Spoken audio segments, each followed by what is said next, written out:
The new Iranian proposal, please.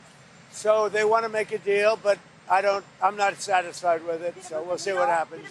Iran wants to make a deal because they have no military left, essentially, and they want to make a deal, but I'm not satisfied with it. Why are you not seeking congressional approval to extend it? Because it's never been sought before. There's been many times, and nobody's ever gotten it before. They consider it totally unconstitutional. But we're always in touch with Congress. But nobody's ever sought it before. Nobody's ever asked for it before. It's never been used before. Why should we be different?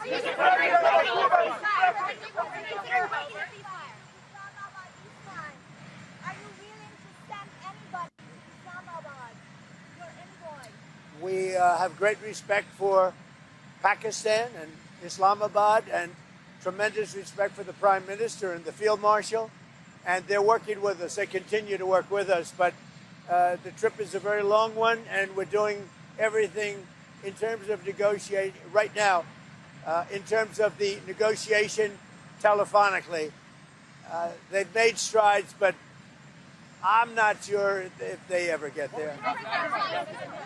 There's tremendous discord. They're having a tremendous problem getting along with each other in Iran. The leadership is very disjointed. It's got 2 to 3 groups, maybe 4, and it's a very disjointed leadership. And with that being said, they all want to make a deal, but they're all messed up.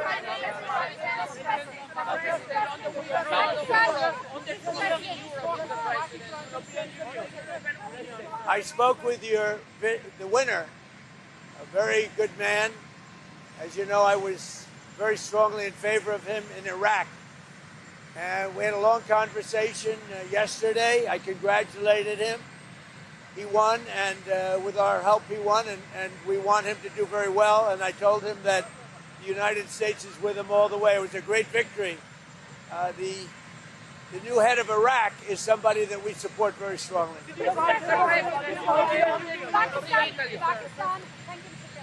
Pakistan has opened the land route with Iran. Did they consult you before opening it up to Iran? And are you aware of it? That was a vicious bee. I know everything about it. Yeah, I have great respect. Are you from Pakistan? No, I'm not from Pakistan. I have great respect for Pakistan and for the Field Marshal and for the Prime Minister. Yeah, I know that. On the European Union yesterday, you talked about Italy and the withdrawal of troops from Europe, from Italy and Spain. Can you clarify with your words? Well, I'm not happy with Italy, and I'm not happy with Spain. And they feel it's okay for Iran to have a nuclear weapon. Anybody that feels it's okay for Iran to have a nuclear weapon is not very smart. And it'll be a terrible thing in the future. If they were ever allowed to have a nuclear weapon, you would have problems the likes of which the world has never seen before, and it's not going to happen. And aside from that, right now they have no Navy. It's been wiped out. No Air Force. It's been wiped out. They have no anything. They have no anti-aircraft. They have no radar. They have no leaders because, frankly, their leaders are very disjointed. They have a lot of problems right now. They're not getting along with each other. Their leaders are not getting along with each other. So. Why? We raised the tariffs on cars coming in from the European Union because the European Union was not adhering to the trade deal we have. So based on that, now, when they build their plants, of which they're spending over $100 billion, all countries, not just the Union. When those plants open, there won't be any tariffs. But we raised the tariffs because they were not, as usual, they were not adhering to the agreement that we have. We have a trade deal with the European Union. They were not adhering to it. So I raised the tariffs on cars and trucks to 25%. That's billions of dollars coming into the United States, and it forces them to move their factory production much faster. We have right now in the United States over $100 billion of car plants being built. It's a record. We've never had anything like it. From all countries, Japan, South Korea, by the way, Canada, Mexico, they're all building plants in the United States. But the European Union was not adhering to the deal that we made.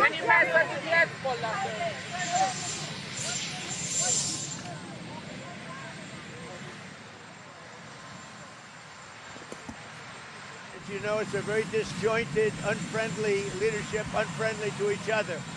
They're not getting along. They're very, very confused by what's happened because essentially most of their military has been wiped out. But we just had a conversation with Iran. Let's see what happens. But I would say that I am not happy. Their leadership is very disjointed, very argumentative with each other. They come back, one says one thing, one says another. They're very confused. Obviously, their country has been, frankly, decimated. Their Navy is gone, their Air Force is gone. Many of their soldiers, unfortunately, are gone. They've got to come up with the right deal. At this moment, I'm not satisfied with what they're doing. Did you decide against bailing out Spirit Airlines? Well, I guess we're looking at it. If we could do it, we'd do it, but only if it's a good deal. It's amazing that they're preparing to shut down this weekend because they haven't gotten a deal. Well, we're looking at it, but if we can't make a good deal, no institution's been able to do it. I said, I'd like to save the jobs, but we'll have an announcement sometime today. We gave them a final proposal. Excuse me. Mr. President, it's day 60. Are you going to seek congressional authorization for... Well, no other country has ever done it. It's never been, as you know, most people consider it totally unconstitutional. Also, we had a ceasefire, so that gives you additional time. But no other country's done it. We're in the midst of a big victory.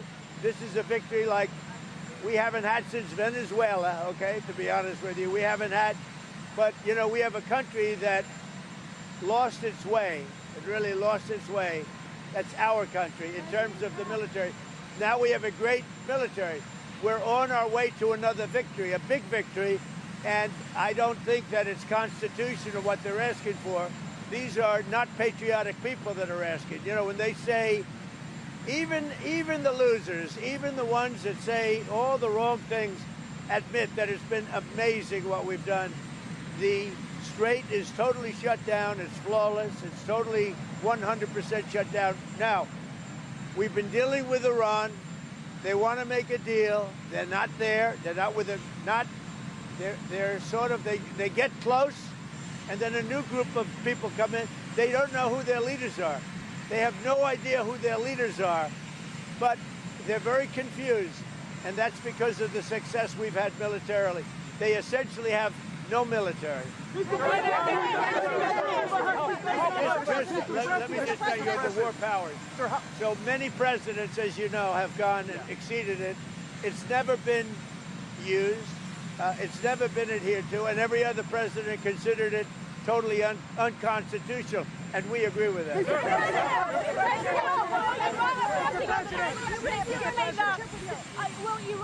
Will Iran affect your China trip given the blockade? No, China, it's going to be amazing. The visit with China and Chairman Xi, that's going to be great.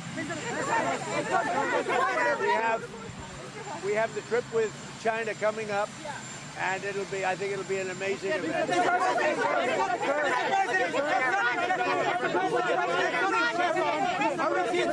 Mr. President, if you can't get a deal on Iran, what next? What will you do? Well, right now we have negotiations going on. They're not getting there. They are very disjointed. They're extremely disjointed. They're not able to get along with each other as leaders. They don't know who the leader is. Their military has been defeated. If we left right now, it would take them 20 years to build back that country, but we're not satisfied at this moment. Are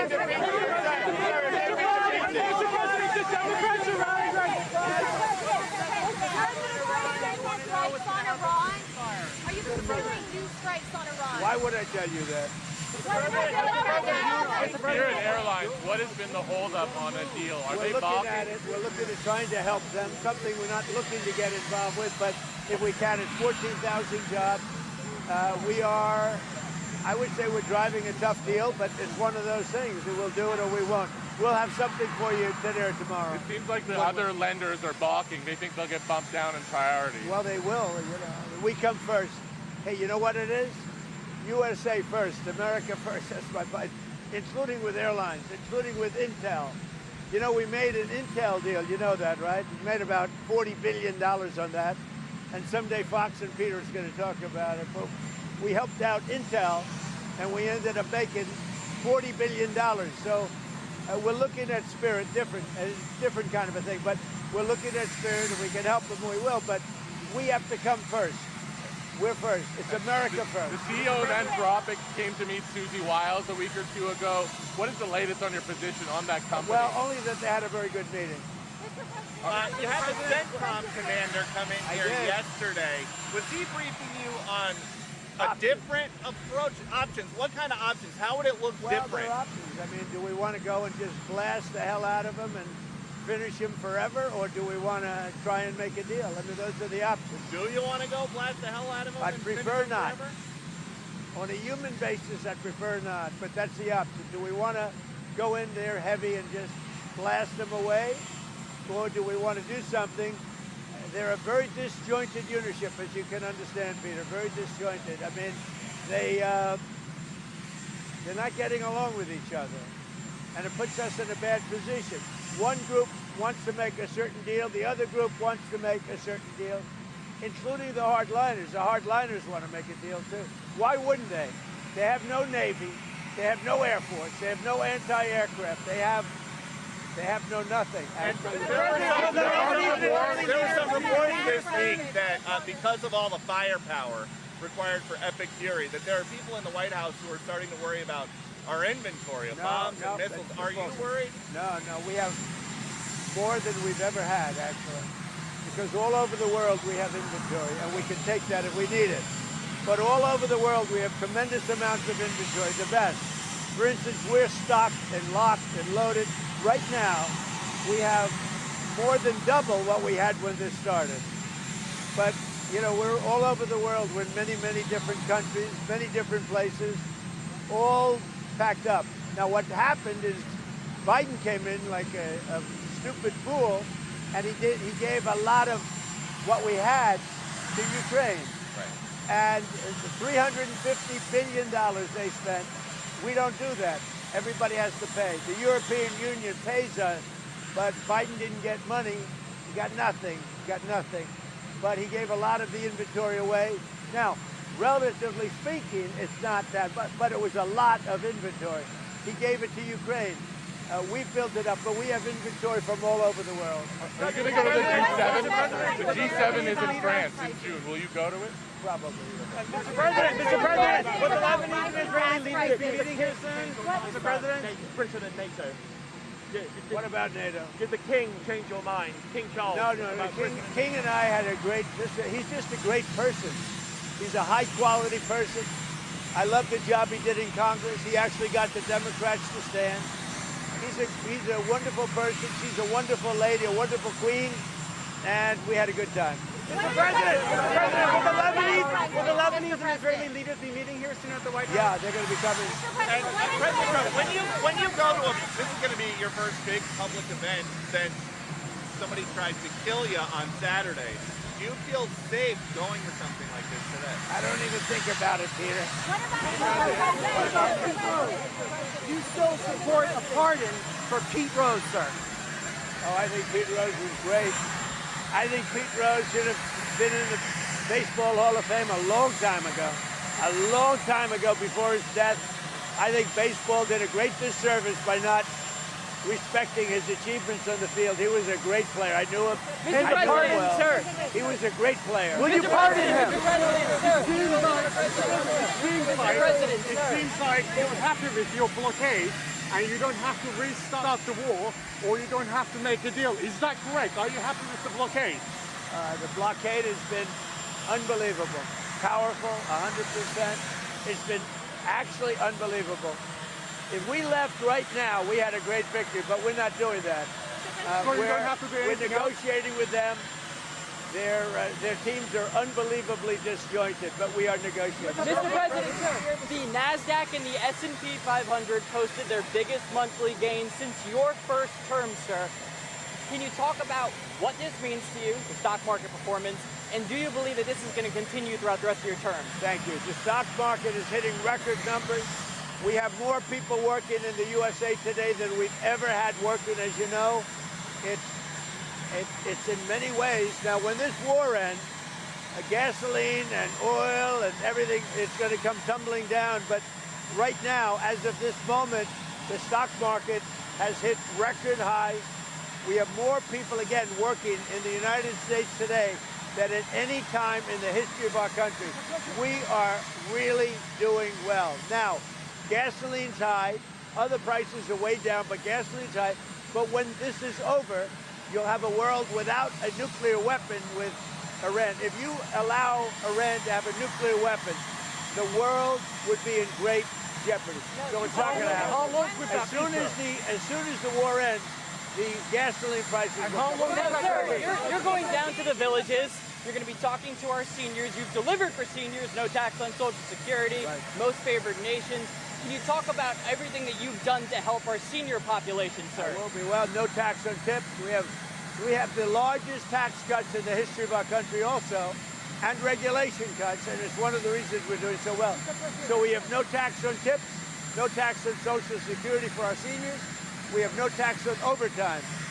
And you know, something that nobody talks about, if you buy a car, if it's American-made, you get a deduction on interest for income tax purposes. But Mr. President, And by the way, very importantly, right over there, the greatest, you're going to have the greatest ballroom ever built. It's on time, on budget, and it's doing great. And Mr. President, you're going to be hosting the first ever UFC fight at the White House in 45 days, sir. Can you preview the event? Can you talk about the card and what this they will have mean? some of the greatest champions in the world. The arena, they're going to start building it over the next week. It's right here. It'll be about 5,000 seats. They'll have 100,000 people down by the ellipse with screens, and it's all free. It's going to be great. I got to go. thank you, sir.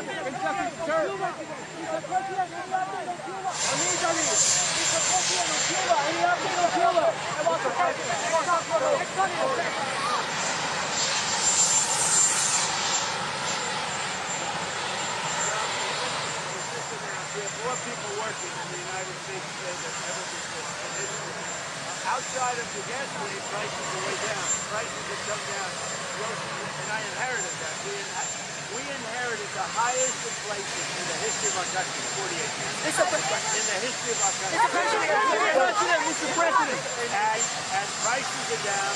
When the war ends, it shouldn't be too long. They want to make a deal so badly, but they're not there yet. They're not there, in my opinion. Mr. President.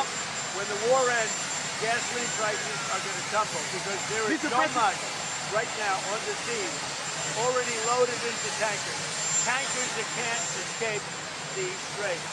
There is so much, like record-setting. But when the war ends, gasoline prices will go down to below what they were. Mr. President, about the Hormuz. The stock market just hit an all-time high.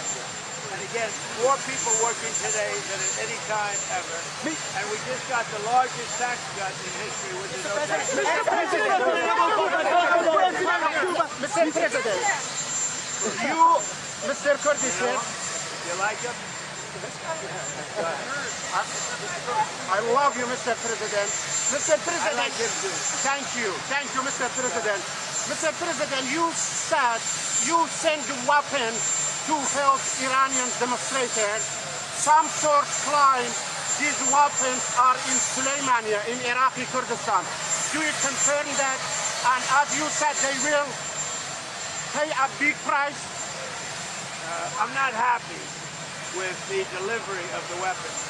I'm not thrilled with it. But a small amount of weapons were sent, and we'll see who has them. But I'm not happy with what happened with the Kurds. The Kurds did not deliver the weapons.